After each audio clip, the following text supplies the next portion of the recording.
funny how they tried to turn Black Panthers into house pets and then got mad when we instinctively attacked those who put us in cages. You cannot treat us for animals for over 500 years and then get mad when we become primal.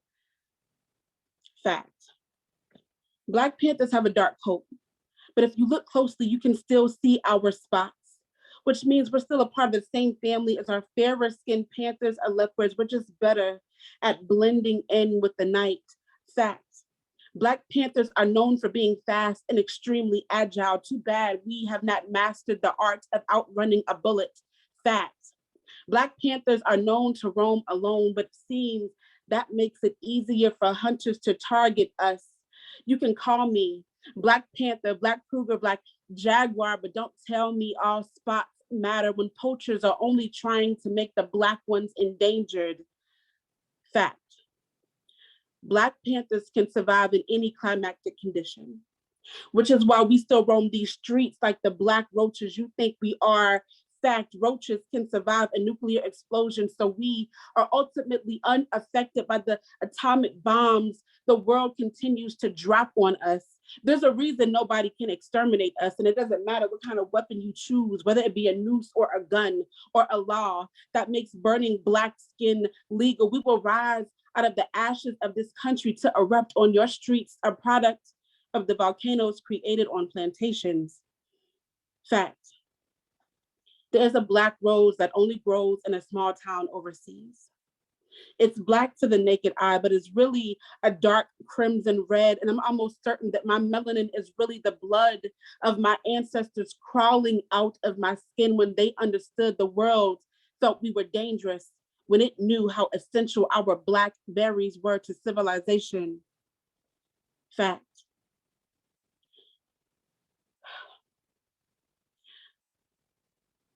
The last racially motivated shooting against Black people was only done 3 weeks ago. Instead of hanging from branches, our souls now hang from streetlights.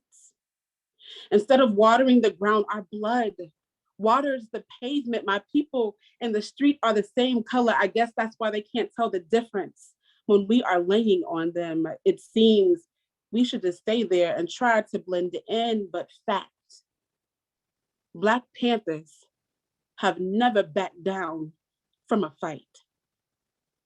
Thank you guys so much. Thank you for having me.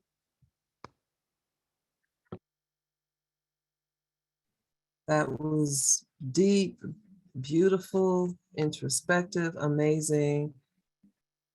Amazing. And I went and recorded it. Thank you, Jasmine. We should have caught it from the beginning, from snippets, because I definitely want to listen to those again. And I hope that's okay with you. That is perfectly fine with me. Okay, awesome. All right. And next we are I'm going to introduce Miss Jasmine Beard from AJOY Consulting. And please, Jasmine, thank you for being here and share with us your wisdom today. Thank you for having me. Great morning, everyone, or as they say, great rising. I would like to invite you all to, if you can come on camera, please do, so we can share energy today. I was told that our theme today is liberation mindset. And so we're going to do more of an engagement. I'll be doing a presentation, but it's more dialogue and engagement. And I'll be asking you all to share some of your thoughts and ideas as you feel comfortable within the chat. I'll also be sharing some of my information and my links. You can feel free to copy and paste that and put it aside. And if you will, I will go ahead and get started. I'll share my screen first while you all get situated and come off camera if you feel moved to do so.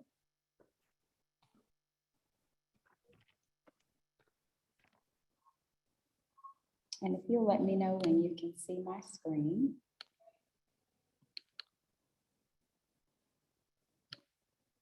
Okay, can you all see my screen? Okay, thank you. So I'll be going back and forth in between the slideshow as well as just speaker view. I will say you probably will want something to write with if you hear something or we're discussing something that moves you, feel free to write it down so you can refer to it later. So I'd like for you to center your thoughts for a moment. And today we'll be talking about what I call a joyful mindset, a story for illuminating opportunities and achieving results from ideal to execution. So let's go on a journey. If you all close your eyes for a moment, and I want you to think of a few images. The first image that I'll have you all visualize, what's an image that represents who you are today? And I'll give you just a few moments.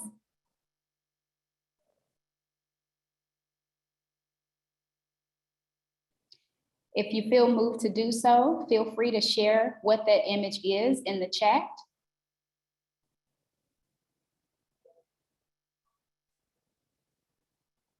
And it could be anything, just one image or a descriptive word that describes who you are today.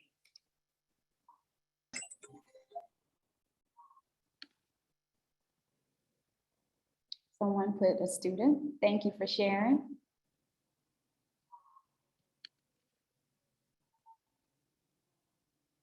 Okay, the next image that I'd like you to visualize is who do you want to be in the future? Thank you for sharing, Tiffany. Tiffany put educator. So the next image is what image represents who you want to be in the future?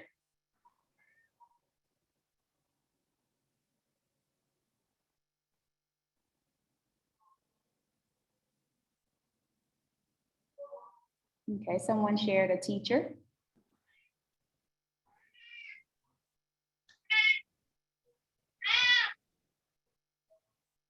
A professional. And again, if you have something to write with, write these down. The next image, thinking about your life story. When your life has come to a conclusion, what image would you like to have that represents your life story?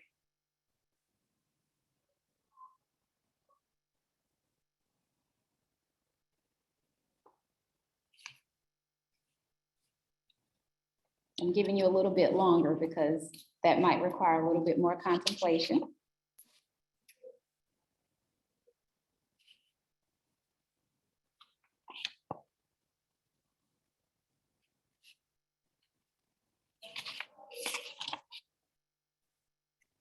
Okay, someone put a journeyer. Thank you, Irene.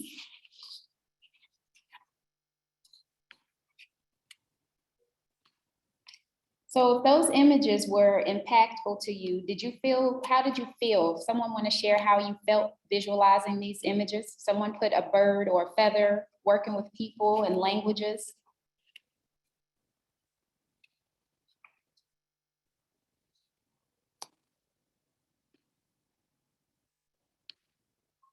Okay, now we're going to go on a journey, and I'm going to share a story with you all. As I stated, I'll be going back and forth in between the slideshow and just talking with you all today. So I'll share a little bit about my story and how I use this mindset and these tactics or visualization to achieve my goals within life. When I was a young girl, I had this constant desire to connect with people, no matter where they were from and no matter what language they spoke. I knew that I wanted to talk to them and learn more about them. And so much so that when I would go into stores with my parents as a young girl, I would wave and smile at the early immigrants that came to our community. And most of them were Latin American. So when I would see children in the stores with their families, all we could do was smile and wave because I could not speak their language. Over the years, I began to study Spanish for 30 minutes a day because I was motivated and determined to communicate with these new members and new arrivals to my community. And by the time I was in elementary school, I made the intentional decision that I was going to become fluent in Spanish because I wanted to travel the world and help others who were often taken advantage of just because they could not speak the native English language in our community or in our country for that matter, and they lacked the resources and tools and access to create a better living situation. Moving forward, by the time I was 16 years old, I taught myself how to speak Spanish fluently, and I began to use it as a means to serve others in my community. I did this in the means or form of a translator, an interpreter, and I did this also in the form of a student teacher in my own high school. My ability to speak fluent Spanish provided me the opportunity to receive a scholarship from my high school to use towards my college education. During college, I started studying Portuguese and then later French. And then I worked on refining my English in the process. My diligent studies and fluency in Portuguese and Spanish, that facilitated my opportunity to study abroad in South America. From the age of 16 and throughout college, and even during college, I worked so many different jobs. And the longest I stayed on a job during that time was about 1.5 to 2 years. Actually, 3, I would say, during a part-time sales job that I had in college. Nevertheless, while having those jobs, I always had at least 1 or 2 side hustles or side businesses, and sometimes that would be in the form of selling clothes, selling watches, music, or even styling hair. And as part of my survival while living abroad, I cooked and sold food to help pay for my school expenses and living expenses in Brazil. After my college graduation, people always ask me, well, what do you want to do with all those languages that you speak? Well, I would often say, well, I want to get paid to help people, travel the world, and run my mouth. Those that know me know that I love to talk, especially when the conversation is fruitful and intellectual. This sounds funny, but thankfully I was able to do that and more, especially when I was in corporate America. During my time when I was in corporate America, which was about 5.5 years, and I never thought that I would ever stay in a company that long, because in the past, I would get bored quickly. But the moment I realized how long I had been in corporate America, I knew it was time for something new. However, I didn't know what that something new was. So I quickly started doing a lot of self-study, learning as much as I could about myself at every opportunity provided. So after months of continuous and diligent self-study, self-discovery, professional development books, workshops, trainings, it led me to realize that my ideal profession was consulting. I'll share with you my thought process in arriving at my ideal profession at this phase of life.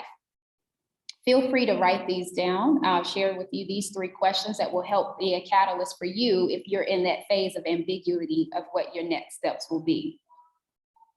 I asked myself first, what is it that I'm really good at? I thought about getting feedback from colleagues, friends, family members. What are some things that people often tell me, oh, you're so great at this. You do such a great job at this particular task. The next thing I asked was, what is it that people come to me for?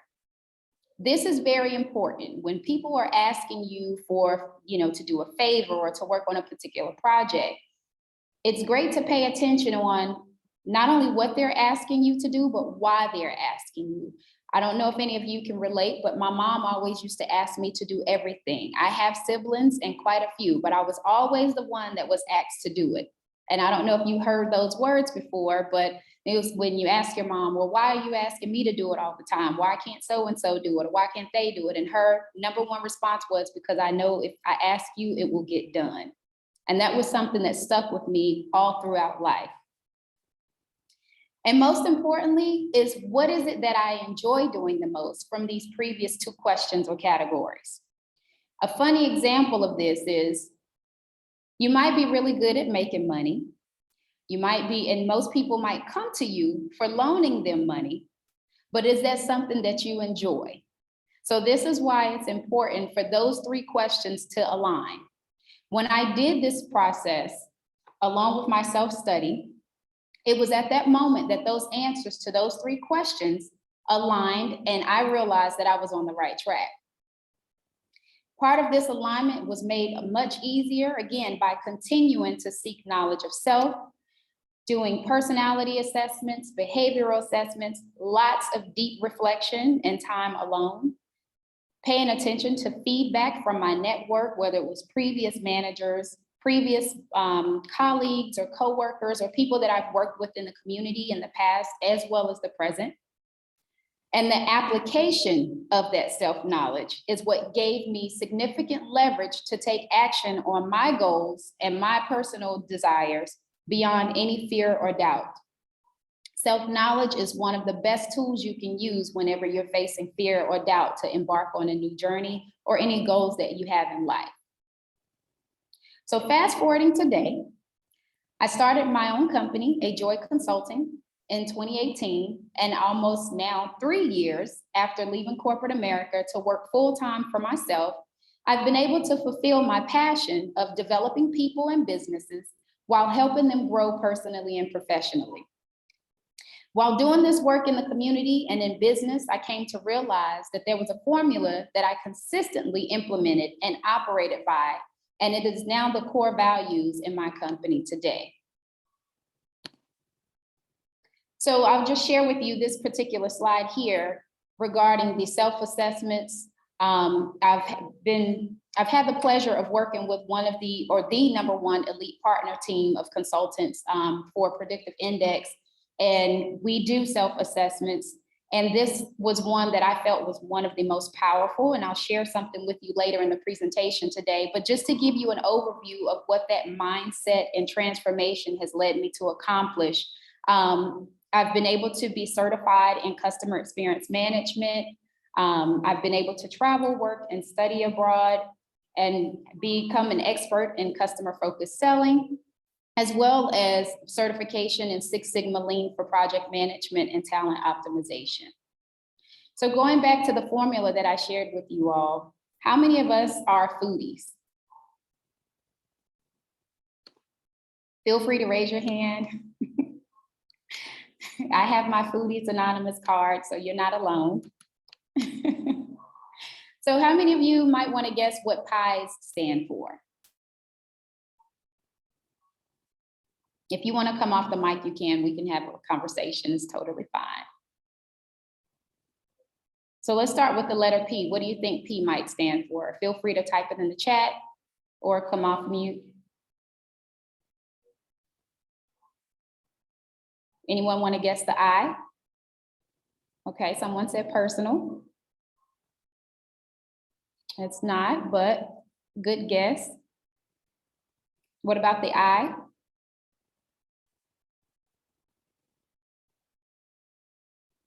Okay, anyone want to take a stab at the E?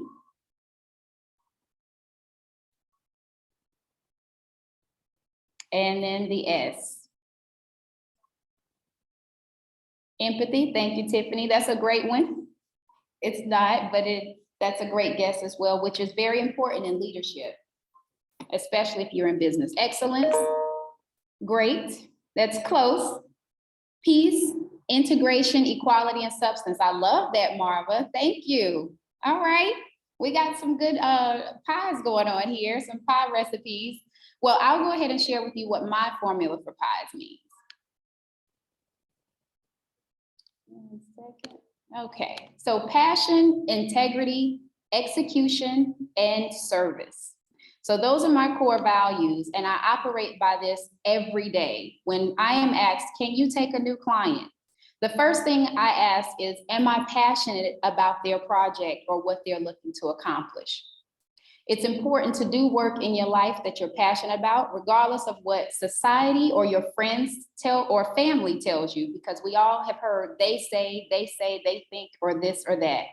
But at the end of the day, we have to remind ourselves that we have to live with the consequences and all of the results and decisions that we make. So the next time you're thinking about embarking on something and you're wondering about, oh, what will they say? If you're passionate about it, you're not putting anyone in harm's way, and it brings you joy and it's going to better your life, I say go for it. The I is for integrity. It is important to always maintain integrity because this means being true to who you are at any given time, and most importantly, knowing yourself well enough to always do the right thing, whether you are with others or alone. I'll just share a quick story. I had a client a year ago in which I started noticing that there were some things that weren't very favorable to our business engagements. And I struggled with that shortly, but when I went back to my core values, it was so easy to cut ties with that client because my core values and my integrity was the guiding principle as to why I became a business owner in the first place. So anytime you're in a dilemma throughout life, make sure that you're using your principles or your values as your guiding compass when you're making decisions, regardless of how much money is involved. You'll be proud you did later. The E is for execution. We need leaders not only to be passionate, but we definitely need them to have a character of the utmost integrity. But we need people who are not afraid to take action, even if it means when they're standing alone for what's humanly right. And last, but definitely not least, S is for service. In anything that you do in life, always seek opportunities to serve others in the midst of being service to your family, your friends, and just as importantly, yourself. We talk about self-care a lot, and in business, in life, in professional careers, self-service is just as important as serving others because you can't pour from an empty cup. I'll transition back to the slideshow. Those images that I asked you all to think about earlier. Who are you now? Who do you want to be? And your life story.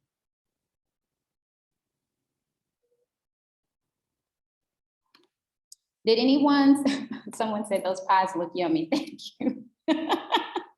Did anyone, throughout the past few moments, did anyone's images change?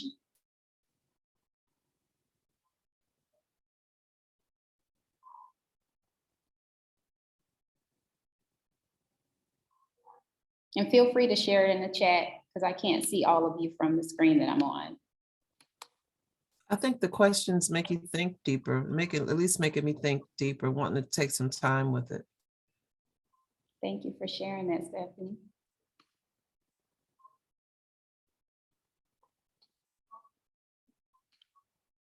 So I had you all do this exercise because it makes me think about one of my very favorite quotes by James Allen. As a man thinketh in his heart, so shall he be. And I'm not sure if you all are familiar with the saying, control your thoughts because your thoughts become your words become your actions, and your actions become your habits, and your habits become your lifestyle. And one question that I have, or a couple of questions I have, and you can write these down as you part with us today, you can take these and go back and reflect later. So thinking about those three questions that the three images in the beginning and the three questions I asked in the first part of the presentation, ask yourself, what are some potential barriers to making those images of your future self and your life story your reality? So think about what are some things that you feel that are blocking you from achieving that reality, or some fears you may have. The next thing I will invite you to take a look at is what resources do you already have that will get you closer to making those images your reality? A lot of times we overlook what we have right in front of us, and we feel that we have to, oh, well, I have to be, I have to have this amount of money, or I have to be in this space, or I need to know this person before I get started. Does anyone know how much time they have left to live? If you do, please let me know, because I want to know the equation.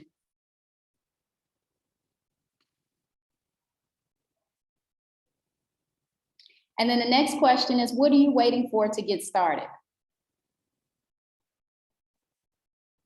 If you feel moved to share in the chat, feel free to type it in or come off mute and share. What are you waiting for to get started?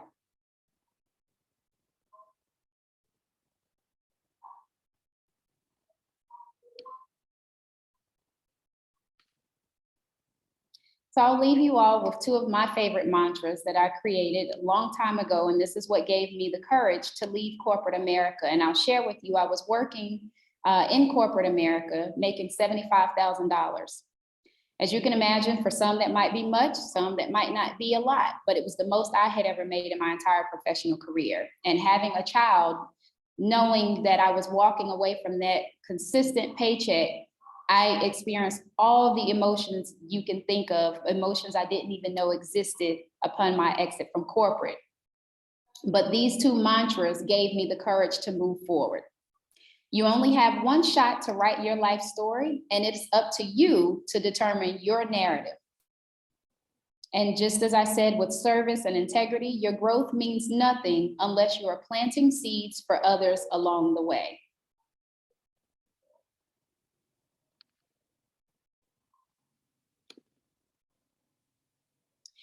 Someone says there's a transportation challenge, and most of the time they're waiting on themselves. Thank you for sharing that. That's, you know, a gift of vulnerability as well as a strength. So thank you for sharing that. There are, I'm not sure if there are resources when you're talking about transportation, but there may be resources that could help you with that, or a support person that might be able to assist. So there's always a solution to some of the challenges that we face. And waiting on ourselves, sometimes that could just mean we need more clarity of what we want to do and what we want to accomplish. As a thank you for your time today, if you, I'll pop these links in the chat, but basically you'll receive a complimentary behavioral report once you take the 6-minute behavioral assessment. And didn't share this earlier, but June 14th is actually my Juneteenth from corporate. So it will be 3 years that I left corporate to work for my company full time. So as a gift, I will be extending my current pricing for a strategic clarity session of $195, and you'll be able to receive a full behavioral report kit, and we will do a thorough review of your results of your behavioral assessment. So I'll share that link as well. If you want to schedule that, it has to be scheduled and booked before June 14th in order for you to take advantage. Otherwise, the investment will go up to $225. And I'll invite you to take 3 minutes today to complete my survey and share about your experience on today's content and presentation. So I'll stop sharing my screen. And do we have time for Q&A? Stephanie? We do. We have about 3 minutes or so. That was really good. And can you put those links in the chat? Are they already in the chat? Yeah, they're in there. Mm-hmm. Awesome. Okay, I'll take put them. those. And then if you want to connect with me on LinkedIn, my website, and my social media, I'll put that in again as well.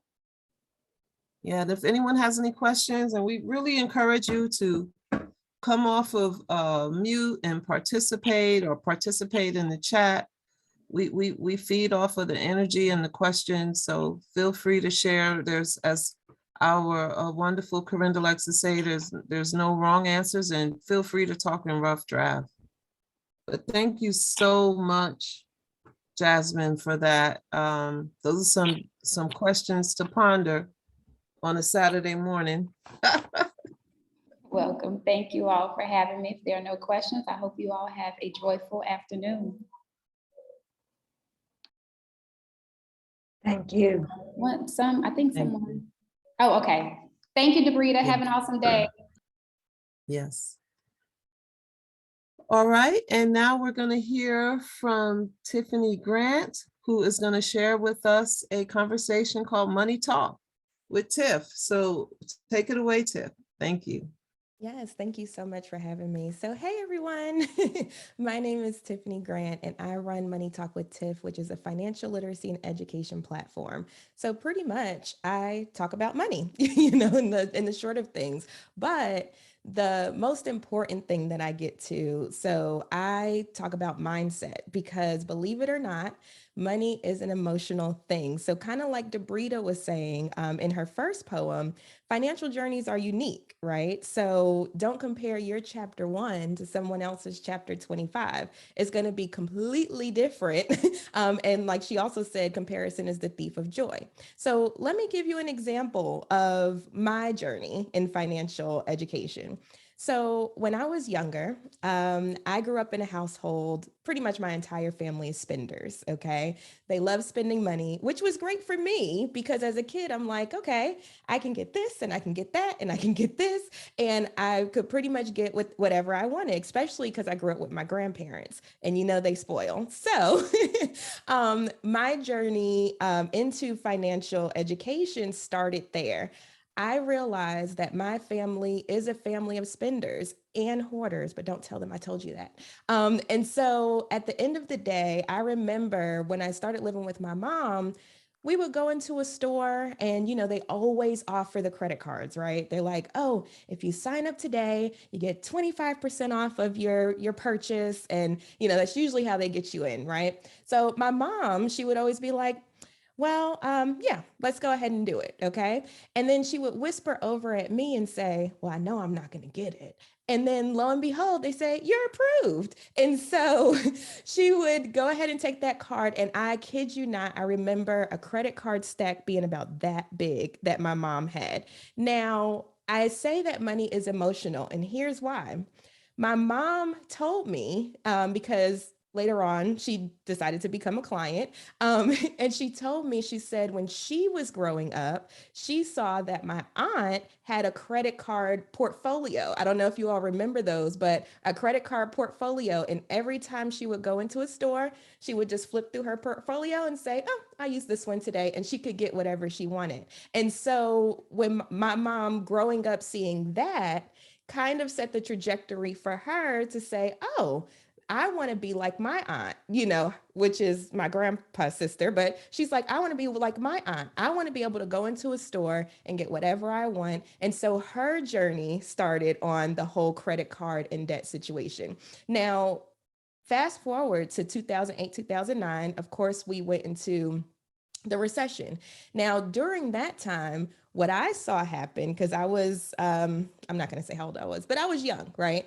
And so I saw that everybody in my immediate family, so I'm talking about my mom, my grandparents, everybody filed for bankruptcy. There was even a foreclosure thrown in there. And for me, I said, you know what? I don't want to go this route, right? I'm like, I saw the detrimental effects of having all of this debt and what that can cause to a family, what that can do to your mental health, what that can do to your emotions. And I said, this is not a journey that I want to do.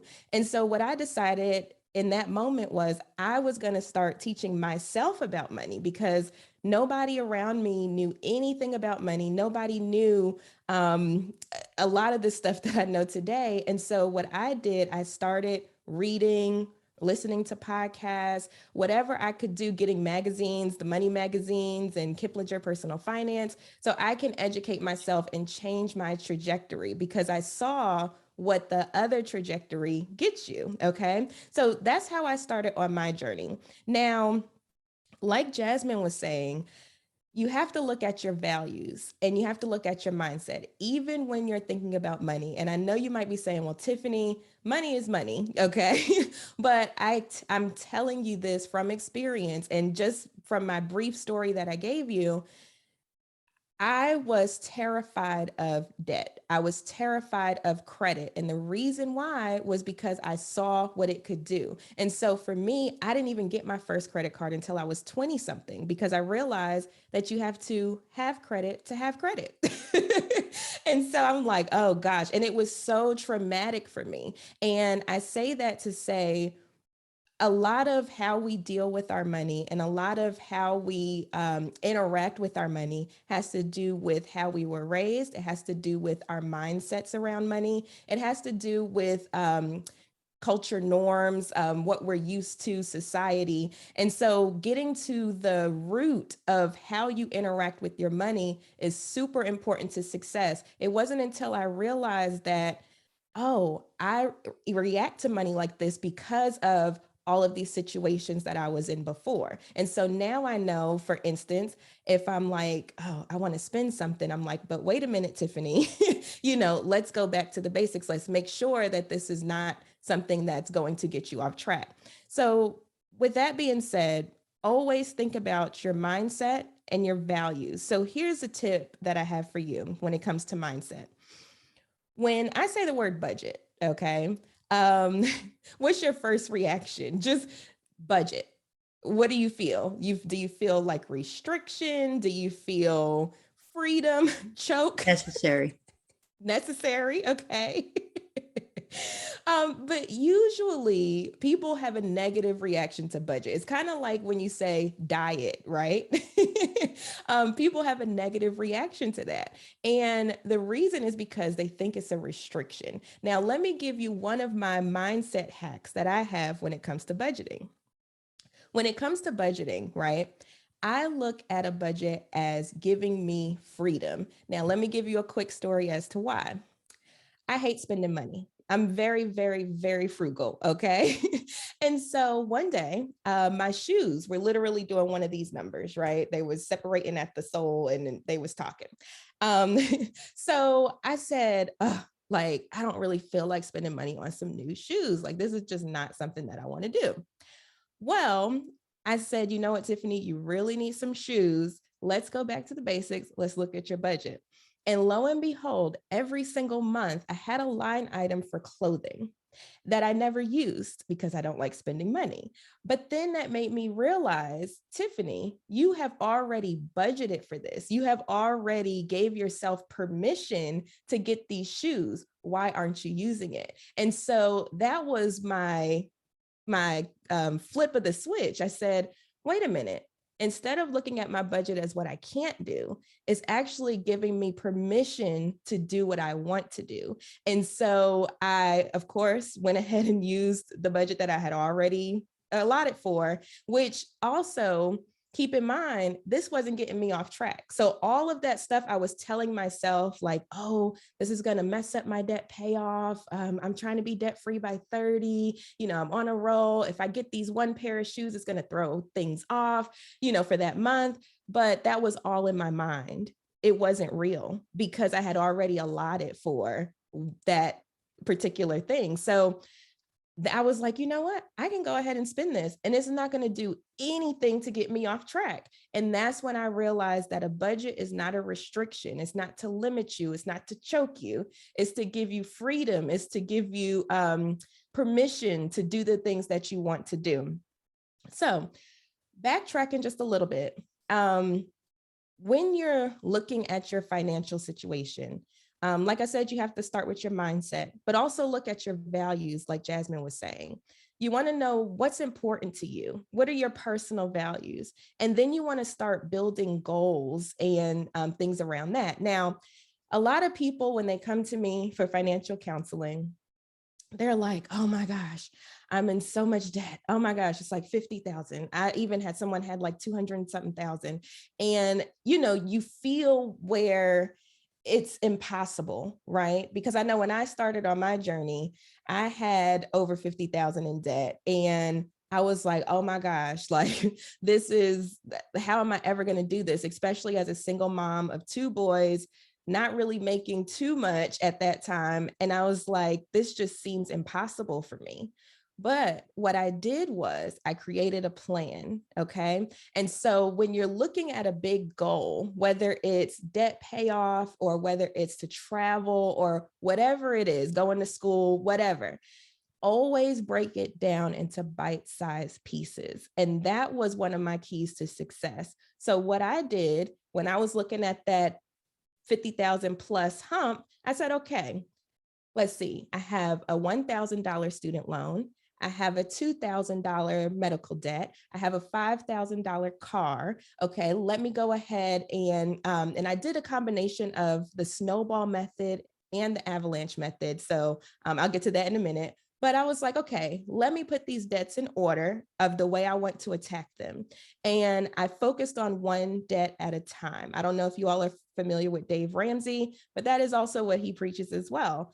Focus on one debt at a time. And so as I was paying off the first one, once it got paid off and I got that paid in full letter in the mail, I said, oh my gosh. And then it became addicting. I was like, okay, if I can pay this one off, then let me see how fast I can do this one. And then let me see how fast I can do this one. And next thing you know, I look up and $50,000 is gone.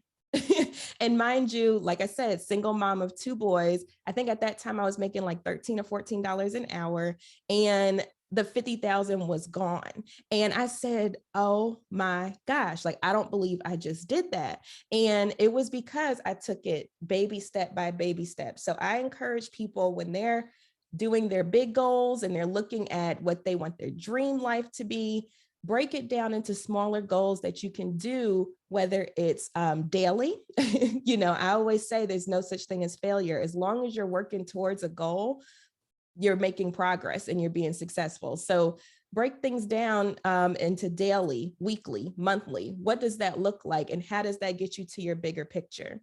Now, going back to debt payoff strategies, because I know a lot of people are carrying debt.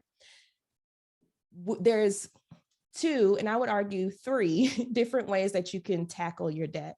The first one is the snowball method. So what that looks like is you put your debts in order from lowest amount to highest amount. And I'm talking about dollar amount, okay? The reason that one works, and this is the psychology behind it, is because once you're kind of like my story, once you tackle one, you pay it off, it gives you the momentum to keep tackling them. If you start off with a high amount, you might get discouraged midway because you're like, oh my gosh, it's never going to go away. But if you start with a small amount and you make a quick win, then you can go on to the other ones and keep making those wins, and it builds momentum. So that's why the snowball method works.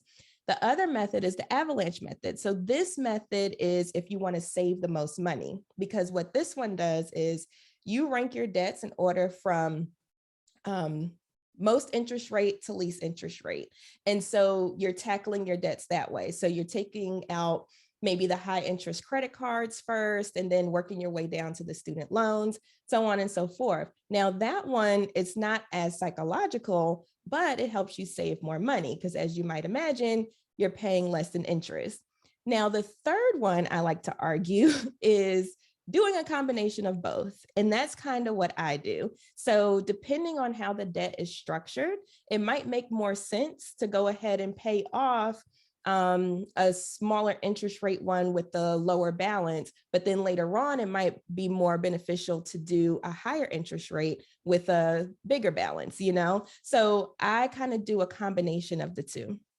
Now, before I keep going, does anybody have any questions about all of that? I know personal finance is a lot to take in.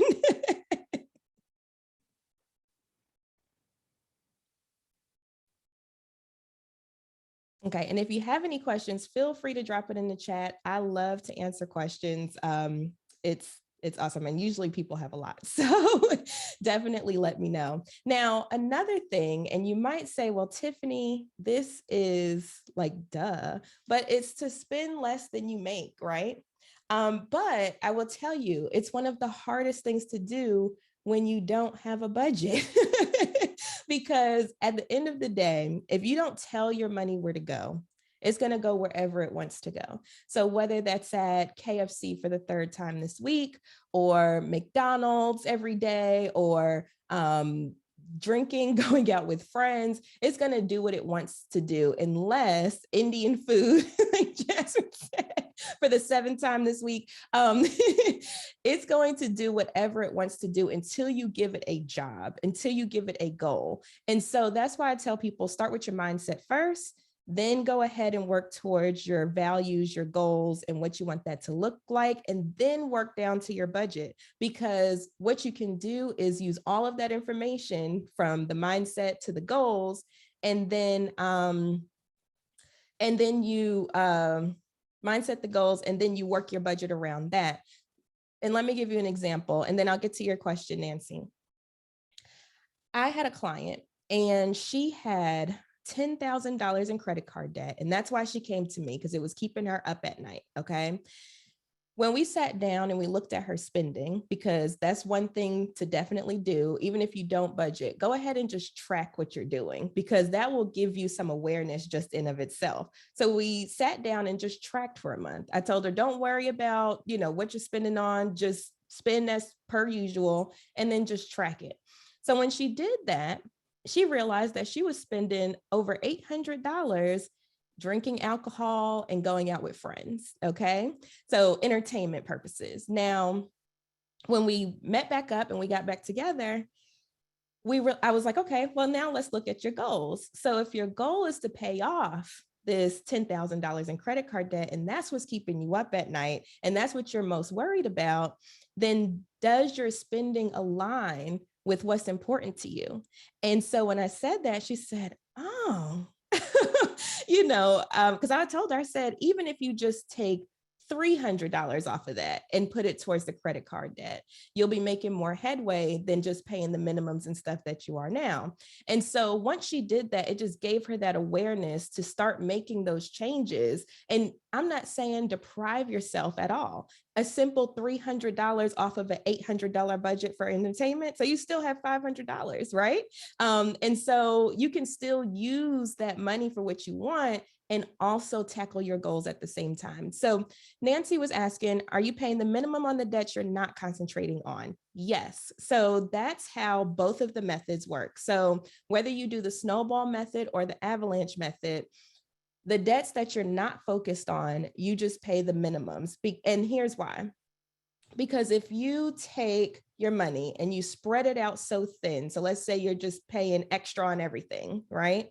It's going to make it seem like it's going to take forever because you're spreading it out too broad. If you focus on one debt at a time, whether you do snowball or avalanche, you'll actually knock it out faster. And then you use that payment that you were making. So, we're not saying finish paying it and then just go squander the money. No, we're saying take the money that you were paying on that one and then just roll it over to the next one. You get what I'm saying? So when you do that, it gives you momentum, whether you're going avalanche or snowball. That's why they have those visuals for you. If you have a snowball, it's building and it's building and it's building as it rolls, because the amount you're paying is getting more and more and more. And so when you get to the end, even though it's a big amount, you're going to be paying a lot more because you don't have any of that other debt anymore. You get what I'm saying? So that's kind of how that works. So yes, you do pay the minimum on the debts that you're not concentrating on. And that's part of the strategy. So hopefully that answered your question. And if anybody else has any questions, please feel free to just chime in.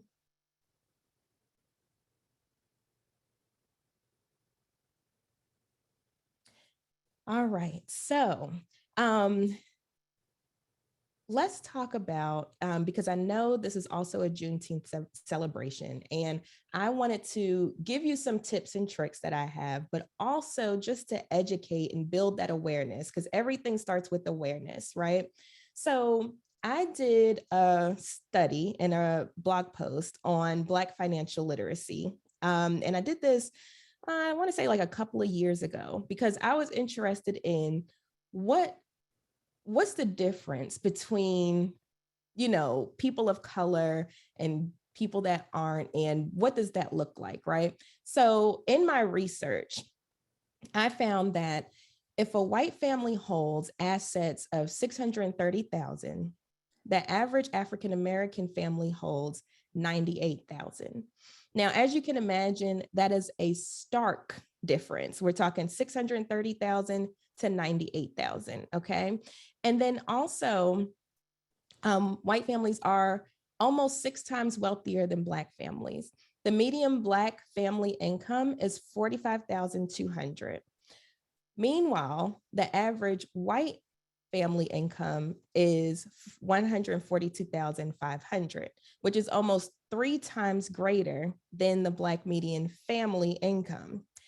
Now, my belief is that the way that we as a people can kind of close more of the racial wealth gap is by education. And that's why I found that financial literacy is how I give back to our community, because if it wasn't for me taking the initiative to learn on my own and learn all of these things that I now know about money, I would have fell into the same situation as my parents and my grandparents and everybody before me, you know? And I had to make the conscious decision to do things just a little bit different. Now, I'm not going to go into all of the laws and everything like kind of Debrita hit on with her poem, but there, of course, because there's other reasons why that is, but I'm talking about what we can do starting today, right? And what had opened my mind to a lot of this was reading a book called Black Fortunes. And in that book, they talk about the first Black millionaires out of slavery. Now, when I read that book, I'm like, well, dang, like millionaires out of slavery, like that's way more than I could have ever experienced in my life, because I wasn't, you know, a slave or, you know, getting beat and picking cotton and things like that. And I'm like, they still became millionaires. And it just blew my mind. And so as I was reading that book, I said, okay, I need to change my mindset.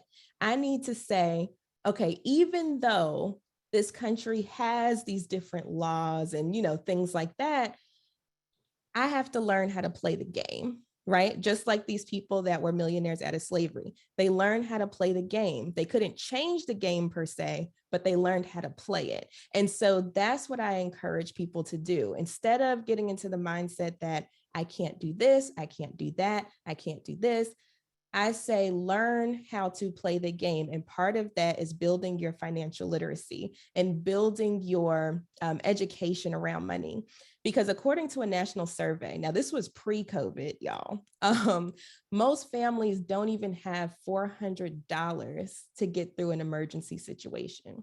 Now, as you can imagine, post-COVID, that's probably even worse. Not probably, it is worse. And not only that, look at inflation now. So now we went from a pandemic to now we have super high inflation. So you can imagine back then when I wrote this article pre-pandemic, people didn't even have $400. So that's another thing that I encourage you to do today. Make sure that you are saving money, educating yourself, and coming up with a plan on how you can sustain and how you can shape your own financial journey, because your journey is not going to be like everyone else's. So I just want to leave you all with that. And if you all have any questions, please feel free to let me know.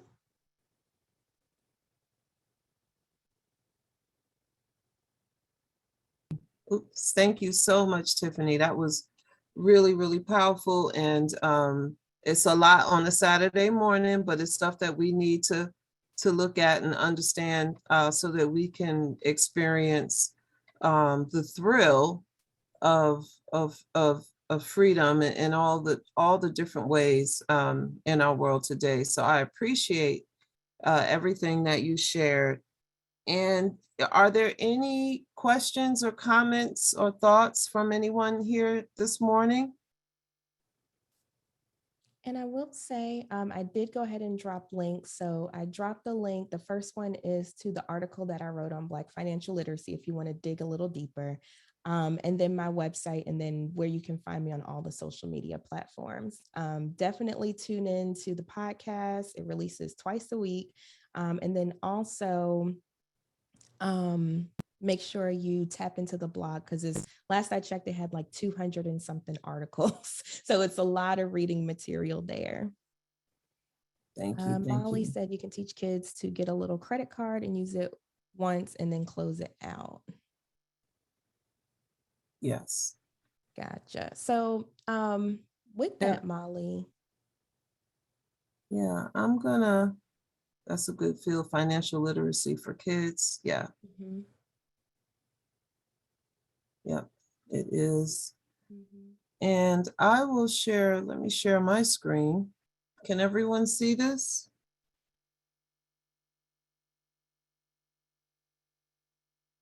Let me know if you can see the screen. Yeah, okay.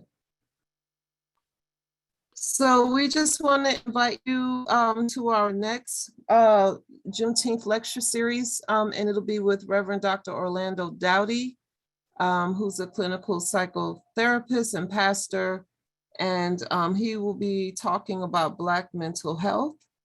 And then also on Friday, June 17th, we're having an inaugural spades competition at the fairgrounds in downtown Pittsburgh. So we invite you to come out. I think there'll be food there also. And then of course, on the Saturday, the 18th, we'll have our annual Juneteenth celebration. It is a free community event.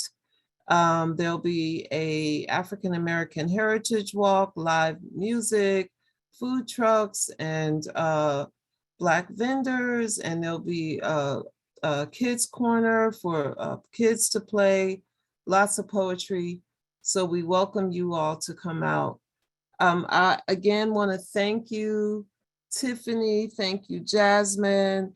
Thank you to our poet, Wild Perfection. You all are amazing and beautiful, and we appreciate all the wisdom that you shared with us on this Saturday morning. And yes, and please look at those links and follow the links so that you all can, we can continue to engage with you. I definitely will be clicking on some of those links. And just have an awesome rest of your Saturday. Thanks so much if no one has any other questions. Thank you so much for having us, and I hope you all found the information to be beneficial. Yes, thank you. Thank you so much.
Definitely. That was I the know we all. quietest. That was, where were people at? Hold on. I'm gonna hit stop recording. Okay, let me hit